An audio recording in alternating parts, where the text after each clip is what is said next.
This is the second part of what I'm calling timing is everything. And I always, it seems like as a comedian, things have a lot of time components because I loved the podcast. I love it when a plan comes together. The first one, hindsight is so 2020. And even the third one, crossing the Rubicon, is about a very specific event and the timing of things. So interestingly enough, evidently 2020 is about time for me.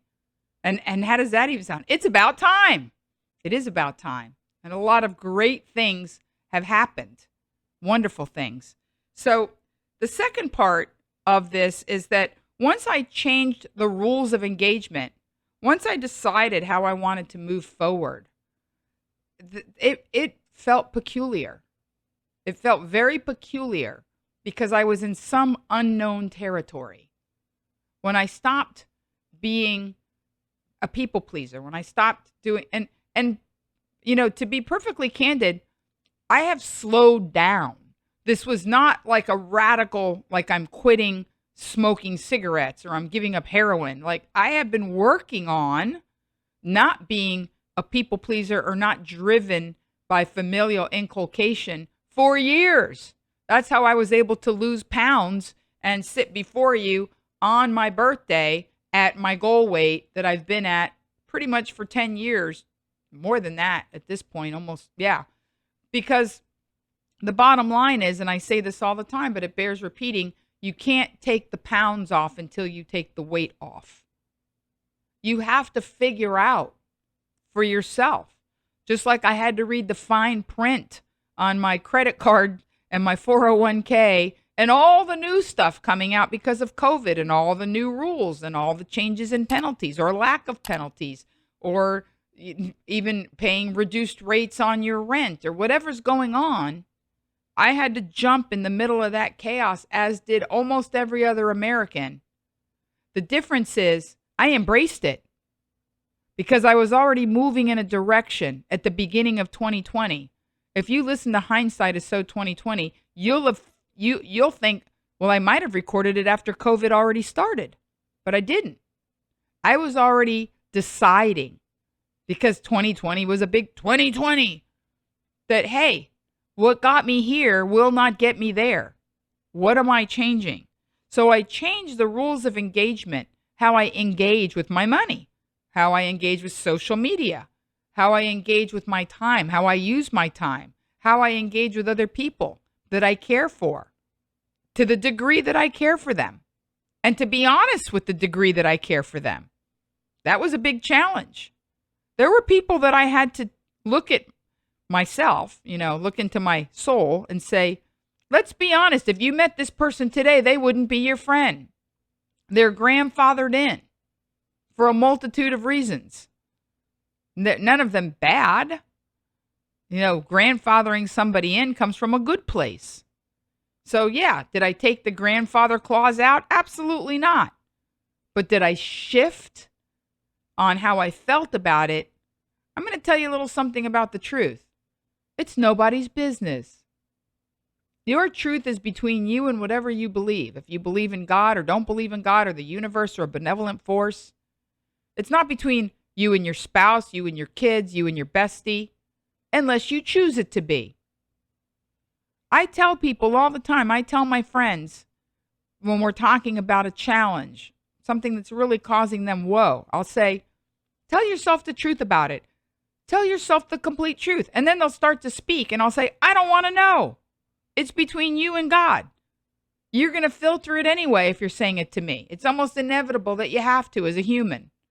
Human to human isn't going to be the same as if in your own spirit, soul, whatever you want to call it, mind, imagination, super ego, part of your brain, you tell yourself the complete truth about any given situation. Boy, it is biblical. The truth will set you free. I remember thinking about something specifically, and I told myself, what is the truth about this? And you know what came forth? I want to be done with this. I just don't want to deal with this anymore. And once I said that, here's hand of God, as I like to say. I had a situation with an individual on a phone call where the phone call got very testy, almost like they felt the shift. Not almost, they felt it. And they started kind of testing me and pushing my buttons. And I said, I don't want to have this conversation. It's not going well. I don't want it to go in a bad place, because I didn't. And that was truth as well. And I hung up. And then the person kept texting. And I stopped texting and stopped communicating. They brought it to a level, because I'm going to tell you a little something about human beings. And this goes back to familial inculcation. And it's most people. Most people would rather quit than be fired.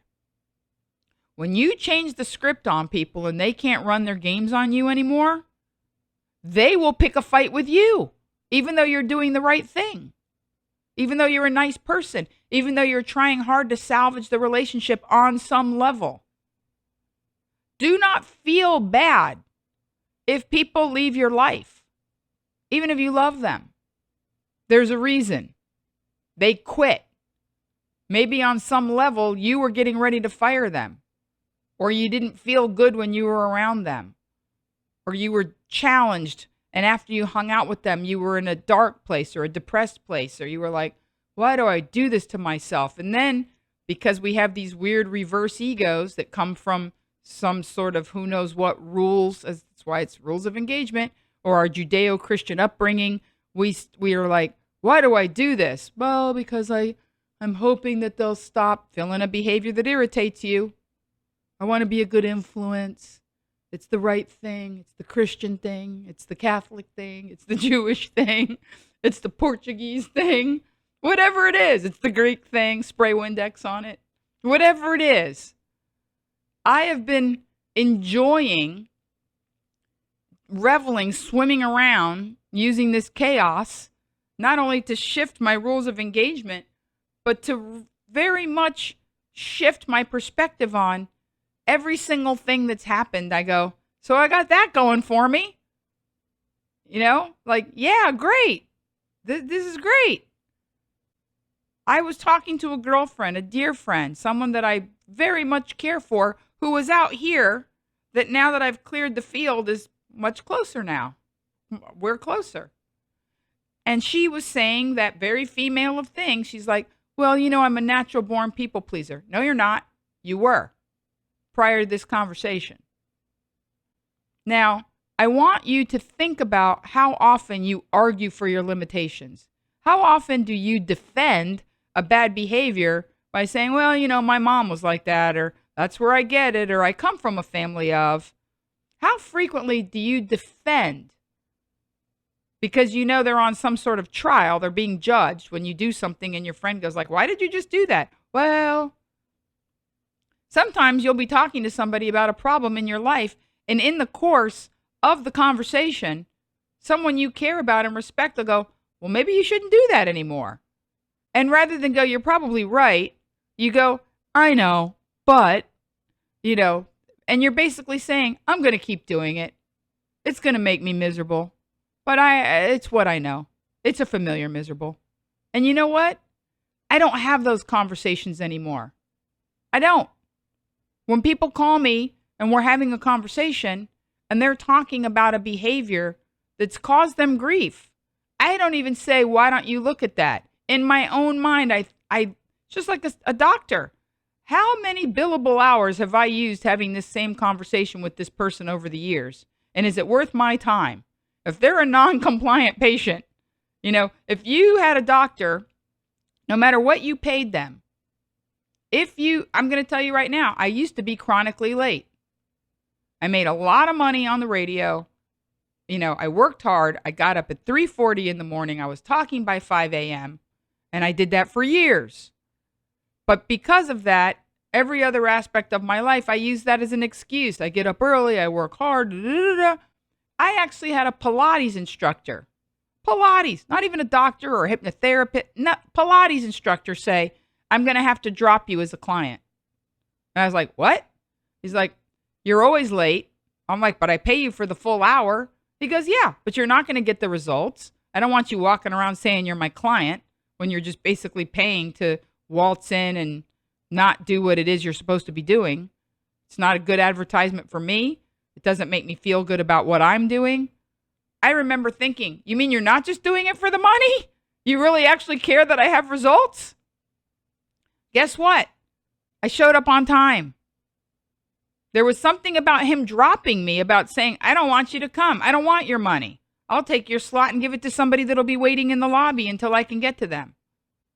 There was something about the way he valued his time. And I'm talking about an event that at this point happened 13 years ago, 14 years ago, that I said, I like this.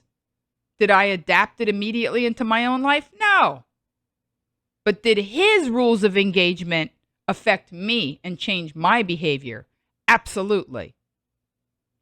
And maybe today, as I sit here, that seed that was planted by that man who respected what he did and made me respect what he did. And by the way, he's very successful and has a brilliant studio in San Diego. Beautiful building, moved to a much bigger, nicer space. I mean, good stuff. The bottom line is, I'm not going to talk about what I did before this podcast. I'm not going to talk about what I did before the earthquake really shook me up, because I've traveled so much. The universe has been so good to me that even though I've lived in LA on and off since 96, I've never been in an earthquake. I'm always not here when they happen. I always just ask my dog sitter, did anything fall down? No. Okay, good. You know, maybe a hat fell off a hat stand. Nothing. Again, knock wood. Even Sunday, I was watching stuff move thinking, wow, that could bonk me in the head and knock me out. But even that was a good thing because it reminded me, hello, make sure your phone is fully charged and next to your bed, because let's face it, our phones are our flashlights now as well. And make sure you have a pair of shoes next to your bed. I sometimes leave my shoes in the living room and walk into my bedroom with no shoes on. Well, guess what? Not anymore. Not since Sunday.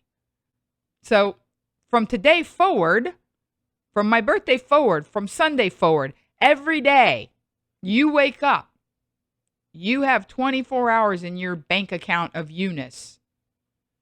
Don't argue for how you misspent. I'm not sitting here beating myself up about how much interest I paid on credit cards over the last 15 years. It's a lot. I could have bought a pretty decent little car cash. Maybe not new, maybe certified pre-owned. A lot. It's a lot. Am I sitting here in front of you speaking this truth with recrimination? No. No, but I'm not going to do it going forward. I'm not going to do a lot of things going forward. Every day that I've been home from Australia, which was March 17th, so we're rolling up on 6+ months. This Saturday night, well, whenever this actually airs, it's my birthday today, but it could be a minute. We're busy. But the bottom line is, I've done 6 months of live streams every Saturday night, 26 weeks, half a year, more than 6, half a year. I have committed to coming to you with what I'm calling Talk of Our Times. I don't take myself seriously, so the acronym is TOOT. I made a commitment, and I show up on time, and I am as engaged in this show as I was in my KFI show, and maybe more, to be perfectly candid, because I don't answer to anyone, not the FCC, not a program director, nobody. And by the way, I'm very proud of the fact that I do talk about stuff going on, the macro, whether it's BLM or what's going on in Kentucky, which is part of BLM, but it's a story that's unfolding, or whatever I'm talking about relates to the here and now, but it relates in a personal way. The macro being our world, the micro being the way I view our world. Because where do we get hard news now? Can we get it from radio stations? Not if they're all automated. Not if they can't give it to us. I mean, technically they're supposed to. That's what FCC license means, but shrug. But I will tell you this. When you come to me, I will have an opinion about things going on that maybe is similar to your opinion. Because your vibe creates your tribe, and that's why you guys are listening or watching or showing up. And now that I'm no longer a hostile witness, now that I've embraced social media, Now that my rules of engagement with social media have changed, now that I'm not arguing for my limitations of, oh, I'm not good with technology. Oh, my head goes soft on top when I have to figure out. No, I've actually posted, and it wasn't easy. I've started profiles on casting networks, I think it's just called Casting Network, and on, I think it's called Actors Access, on We Audition. I never did any of this. Guess what? I got gigs out of them. I'm doing self-taping at home. I'm doing corporate Zooms. I figured out how to uninstall a program that was jacking up my computer by myself. Just by Googling stuff on my phone, I figured out how to do something that was really hard and scary. Did it take a long time? Yeah. Was I nervous? Yeah. Did the top of my head go soft for a minute? But then I did it. And then I thought, what am I afraid of? What's the worst that can happen? I screw up my computer. I got to make an appointment, stand in a line 6 feet apart, and go in the Mac store. I can live with that. And guess what? I didn't screw it up. Because intention is everything. And intention means an end result without freaking out over how you're going to get there. And my intention was to fix this thing in my computer that was making it difficult to do other things. And I already decided, worst case scenario, I have to stand in line. I can live with the worst case. Work your way back. I set an intention, worked my way back. I was willing to do whatever I had to do. I didn't have to do very much of it. I had to watch a tutorial. I had to focus. And then it got fixed. And I was extremely satisfied. And I think it's because energetically, I changed my relationship with technology. And when I changed my relationship with technology, technology changed its relationship with me. When I changed my relationship that I can't get to a comedy club, but I can do a Zoom show. And guess what? Life is cumulative. So all of those years that I did radio, and I love radio, and I feel sometimes a little melancholy that radio isn't what radio was, because it's a medium that I loved. But when I feel that melancholy, I feel grateful, because it was like dating that guy when he was still handsome and healthy and vibrant. And then he broke up with you and had 2 heart attacks. And, was I in radio in the heyday? Wolfgang Jack? No. Was I in radio in the 90s when drive time radio hosts were making millions of dollars because the margins were huge? No. But I came in right in the early 2000s when it was still good. And I dated that beautiful guy for 15 years. And he did me no harm. And when he broke up with me, it wasn't good for him, and I continued to do well. That's the analogy. That's what I use. That's the truth. But he was so good to me, and I learned so much when we were together that now on Zoom, I don't rely on people laughing or having a mic in front of me or stand up. I can feel the rhythm of entertainment. I can feel if I'm generating a connection. My radio skills have helped me seamlessly become a great Zoom comedian. I shifted. I'll give you the trick. My stand-up, I don't treat it now as stand-up, set-up, punch. I've shifted it into a funny, fast-paced conversation with somebody I really like and want to date, want them to want to date me. I want to be engaging and delightful, and I want them to ask me out the second time, and I want to be super funny. And you know what? I started doing corporate Zooms, and now I do 2 or 3 a week. Would I have been able to do that if I didn't figure out my computer, if I didn't figure out Zoom, if I didn't buy myself a light ring on Amazon? No. I changed my rules of engagement. I stopped arguing for my limitations. I used COVID, the earthquake, whatever's going on around me. I jumped into the chaos and said, I'm going to use this to my advantage. Decided and declared. And you know what? That's what's happening. Happy girl on her birthday. And not because anybody else made me that way. I did. That's the second part of Timing is everything. The Monique Marvez Show.